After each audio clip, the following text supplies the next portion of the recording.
This is the LS7, first produced by General Motors for the 2006 model year C6 Z06 Corvette.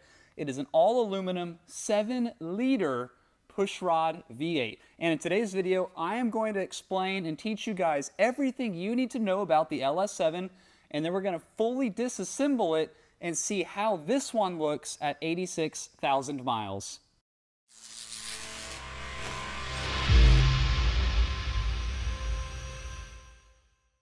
Before we get into this motor, I want to give you guys a quick history on the LS7 and how it came to life.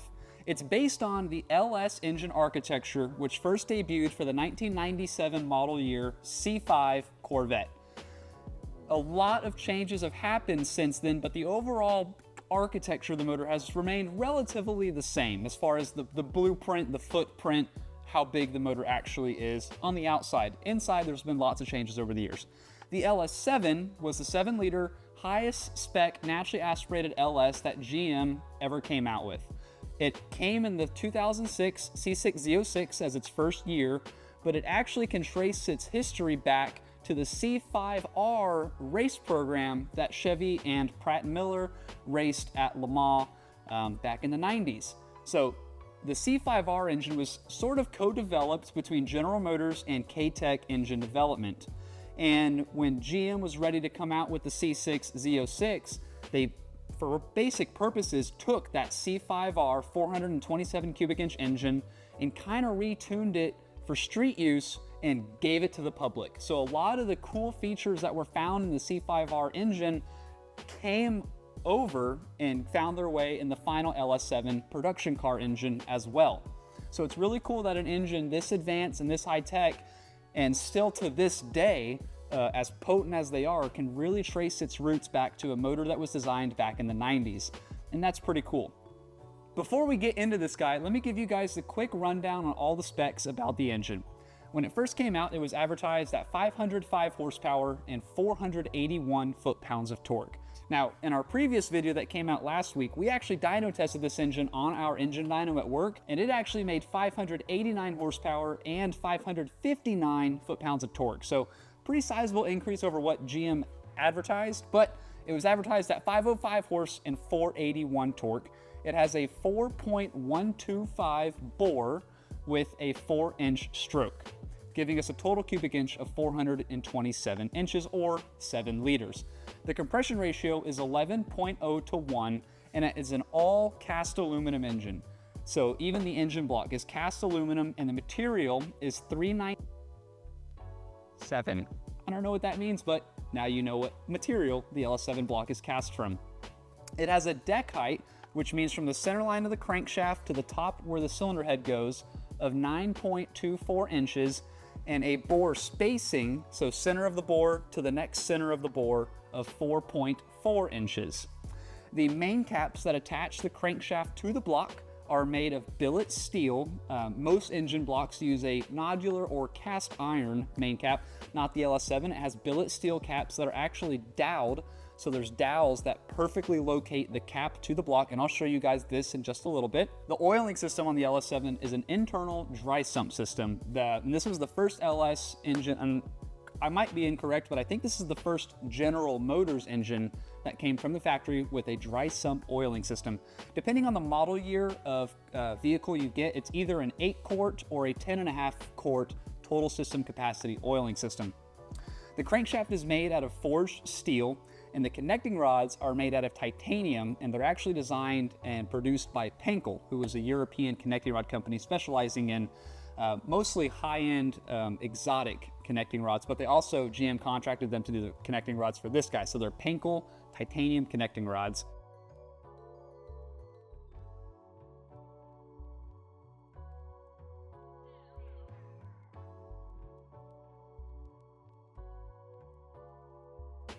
And the connecting rod has an overall length of 6.067 inches. The pistons on top of the connecting rods are actually manufactured by Mahle Motorsport, and they're a cast aluminum. They're an M142 cast aluminum piston with coated skirts. And the piston has an overall volume of a 7 cc dish. So it's a negative 7 cc piston volume because it does have 4 eye reliefs and we'll show you guys that in just a little bit. The cylinder heads are a very special part about this engine. Everything about this engine is special, but the cylinder heads are a massive bullet point. They're cast aluminum made from 356-T6 aluminum alloy. The intake runner in the head has a CC volume of 259 cc's, and they're fully CNC ported. The chamber has a 70 cc volume, and the exhaust runner is 86 cc's, and all three are fully CNC ported from the factory in 2006. The intake valves are 2.2 inches in diameter and are titanium. They're actually a hollow stem titanium. And the exhaust valves on this are 1.61 inches in diameter, and they are a sodium-filled hollow stainless steel valve. So they're very lightweight. The intake valves, even though they're 2.2 inches, are only 77 grams, and the exhaust valves, because they're also hollow, are 74 grams. Now the exhaust valves are steel, the intake valves are titanium, but the intake valve is obviously much bigger, and so that's why it's made of titanium, to get its weight closer to that exhaust valve. Now, we will touch on the exhaust valve problem that the LS7 is known for later once we get the cylinder heads torn apart. I'm actually going to measure the valve guide clearance and teach you guys a little bit about that. So moving on to the camshaft. It is a pushrod cam in block engine. Pushrod goes up, actuates a rocker arm, opens the valve. From the factory, this motor actually had a 7,000 RPM, over 7,000 RPM redline. The hard cut in the computer is actually at 7,100. And the cam duration is actually a little larger than I think people think. Stock cam in an LS7 is 210 intake duration at 50 and 230 on the exhaust. The valve lift is 593 on the intake and 589 on the exhaust, and it has a 120.5 lobe separation angle. The valve springs are a beehive design, so they go straight up from the head and then they curve in to the retainer. When they curve in, the diameter gets smaller and they can be a little less weight, and the retainer ends up being very small to also help save weight. And interestingly, the valve spring pressure on the seat from the factory was 100 pounds at 1.96 install height and 310 pounds at full max lift, about 1.370. So those are the quick specs and the quick information on the LS7 engine. Now let's tear this baby apart, and I want to show you guys all the internals. Before we get into this beautiful 86,000 mile LS7, be sure to subscribe to the channel. After this video, the next time you see this engine, we are actually going to do a full build on it. We're gonna turn up the horsepower a whole bunch, and I wanna show you guys how you can unlock a bunch of power out of your LS7. Okay, now that it's go time, I'm gloved up, we're ready to work. We're gonna start a time lapse now. I'm gonna bust this baby completely down to a bare engine block. I'll get all the parts cleaned up, and then we'll go over everything. So stay tuned, this is gonna be really cool.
1 hour later, the LS7 is busted down to a bare block. So we've got the block torn down to its core. We got all the parts laid out on our workstation little cart right here. I'm gonna run all the parts through the parts washer, get all the old oil off them, get everything nice and clean, and then we'll come back and show you guys what makes the LS7 such a cool, unique engine. All right, so let's start with the engine block. Again, it is cast aluminum, and in order to run such a big bore, or to run the bore that it has, it actually from the factory has pressed in sleeves. You can tell that these are press in and not cast in because we have little gaps between the sleeves and each other, and the sleeve and the block. Factory or other LS engine blocks that are aluminum, like the LS3 for example, they have a cast-in liner. So the block is actually cast aluminum, and then in place they cast the iron into the block. The LS7 on the other hand has a press-in sleeve. It's two separate parts that are then pressed together. Here you can see that it's all cast aluminum. And let me flip it upside down now, and I'll show you guys the main cap. So here you can see that billet steel main cap, and here are the dowels I referenced earlier in the video. So that dowel corresponds with a receiver cut in the cap to perfectly align the billet steel cap against the aluminum block. And here you can see how the bearings looked in this guy. They look really good. 86,000 mile factory engine. I was actually really curious, and I took all of the clearances that this engine had after I got everything cleaned up. So I was really curious how much main bearing clearance a factory LS7 has, and this block with 86,000 miles has a main bearing clearance of 2.0 thou. A little tighter than I think people would have assumed. Let's move on to the crankshaft. So here is the forged LS7 crankshaft. It is a 4-inch stroke crank, and you can even see from the factory, it has some heavy metal pressed into it, and it's just pressed straight in. No welds on top. And actually you can see where whoever did this work on this side, you can actually see where they deburred it a little bit. I think they might have overshot it, and so he just came back with a burr and knocked everything off. But when you go sideways, and if your press fit is correct, you don't need to weld these. You can just press them in and they'll live there forever, as this technician did whenever this crank was originally balanced back in 2005 or 2006. Here is the really cool and special titanium connecting rods that are from the factory in the LS7. They're manufactured by Pankel from Europe. Here you can see the P logo that they have, pretty cool looking. Full titanium construction, super, super lightweight, very, very trick, very cool, very unique for a Chevrolet engine. And then here on top is that Mahle high-strength cast aluminum piston. Coated skirts, looking really nice. Good even wear pattern on both sides. And here is the 4-valve 7cc net relief. I already popped the rings out of this one, and I've actually, I stuck them in the block because I was also curious, what ring gap does an original LS7 have from the factory? Ring gap is one of the most heavily debated parts of engine building. Everyone thinks they have the right answer, and everyone has a different answer. And the truth is, they're all probably right. People have a lot of experience. The rings are going to work. But what I see debated all the time that drives me absolutely nuts. Quick hot take from that engine guy. Quit caring about gapping rings for nitrous and then being concerned of the blow-by. This engine has a 4.125 bore. If you go open the Total Seal catalog and you flip to the gap chart of what Total Seal tells you to gap the rings at for a naturally aspirated engine, you would gap it around 20 thousandths on the top ring, maybe 22 on the second ring. We usually go +2 on the second.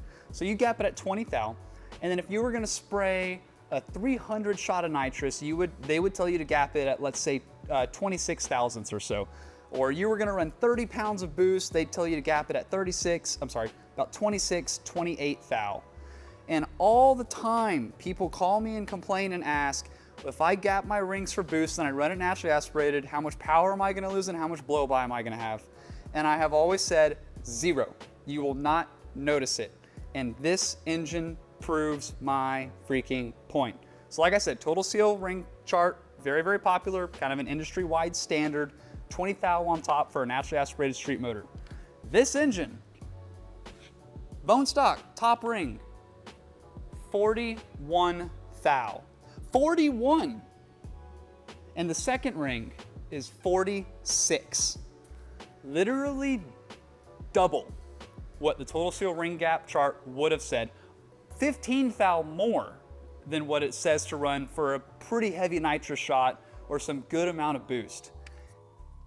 Double, 40. Just gap the rings, everybody. Move on. Life will be good. You will love it. The motor will never care. The blow-by will never affect anything, and your horsepower will not change. Factory LS7 engine, 41 on the top, 46 on the second. Wild stuff. Okay, rant over. Let's get back to the engine. Here's the camshaft out of her, hydraulic roller, steel core design. This is a 5150 core material. Very, very, very wear resistant.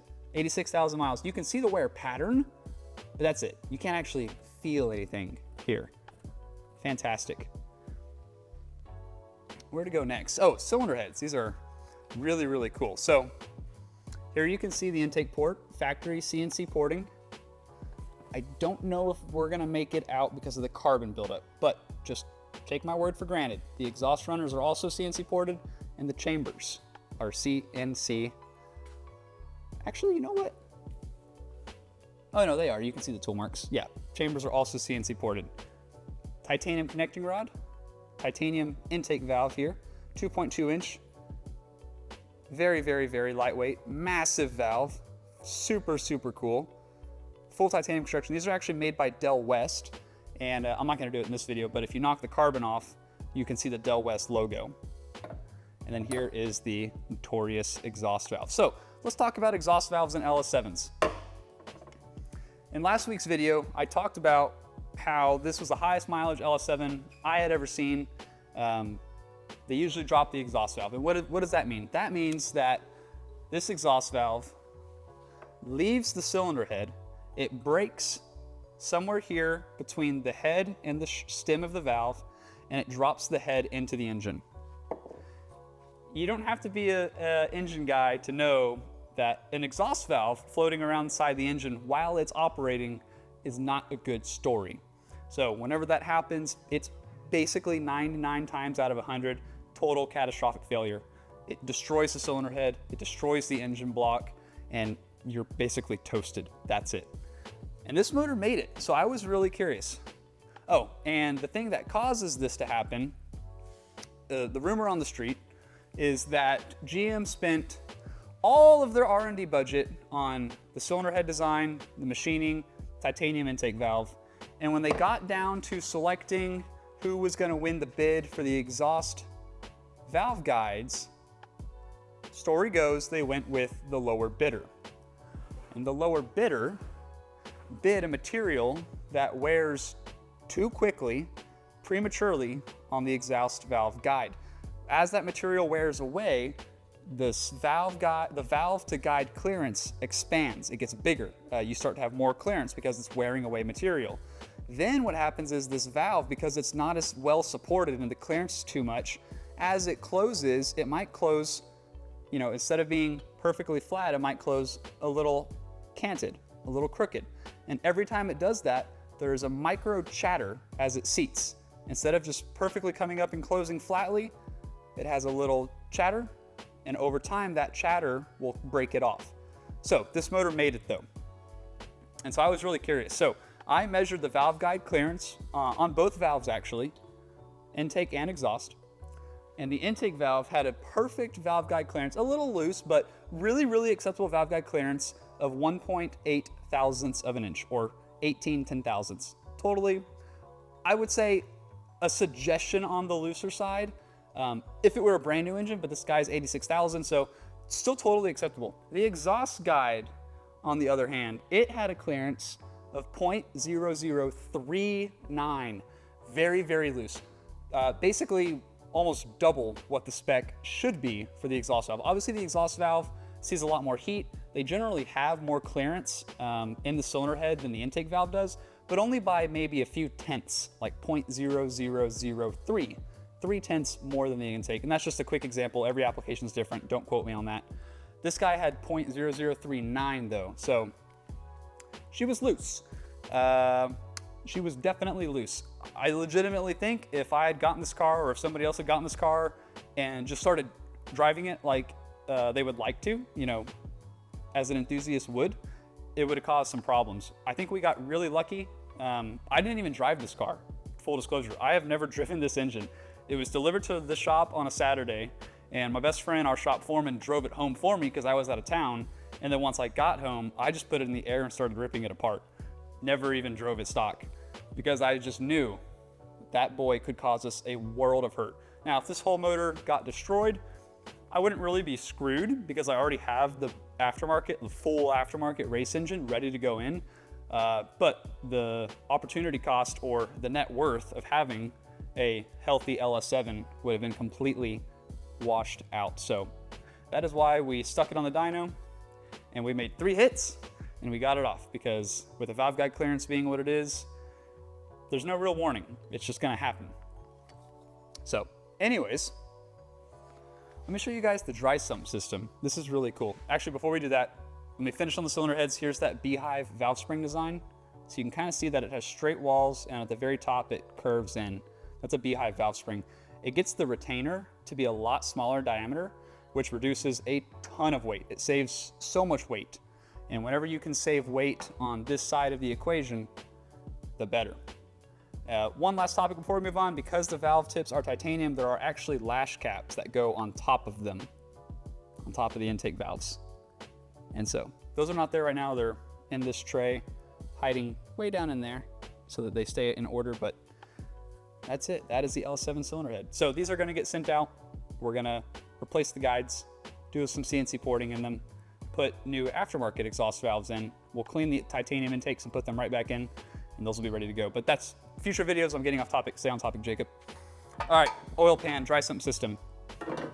The dry sump pump is super cool, pretty ingenious, and I think pretty clever. It's essentially a dual stage standard LS pump, with one stage being the pressure and the other stage being the scavenge.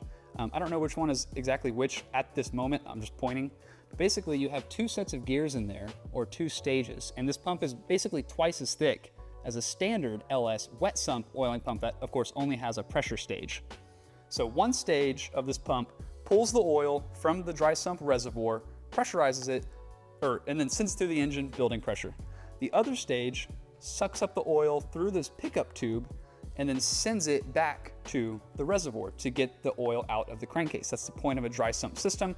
There's not supposed to be a massive vat of oil in the pan. It's supposed to all live outside of the engine in a reservoir, and then only what's needed gets pumped in. This decreases windage, gives you better oil pressure at high G cornering because this is a race engine, and there you go. And it does it all through the pan, which is really cool. So here you can see the scavenge section comes up, goes through the pump, and then it gets returned back through the pan to one of these ports, and then that goes to the tank. And then the pressure section comes from the tank, connects to the pan, goes through the casting, out of the pan, into the pump, gets pressurized, goes out of this port, which then corresponds with the engine block. Ta-da! Internal dry sump oiling system found on the LS7. This is also found on stick shift C6 Grand Sports, not the automatics. The stick shifts got dry sumps, the automatics did not. And also the LS9, the ZR1 supercharged LS. So, all right guys, I think that is everything for the LS7. Again, this motor is not going away. No, it is not for sale. Don't ask me. It is for sale though. If you want to send me $20,000, I'll sell it. But no, we plan to do a build with this engine. I really want to do sort of a stock. I want to do a stock block LS7 build, which is what I kind of mean by that though is factory block and factory head casting. And I want to show like how much power you can get out of an LS7 using the factory heads, because the factory heads are amazing. The aftermarket ones are also good, but the factory ones are very good. And so this engine will be back on the channel. Not next week. We have another series starting next week, but soon Youth's Motor will be back. and we'll have some fun building a wildly potent stock-headed, stock block LS7 combo. So with all of that out of the way, thank you guys so much for watching this video. Please subscribe if you're not already. I love you, and I'll see you next time.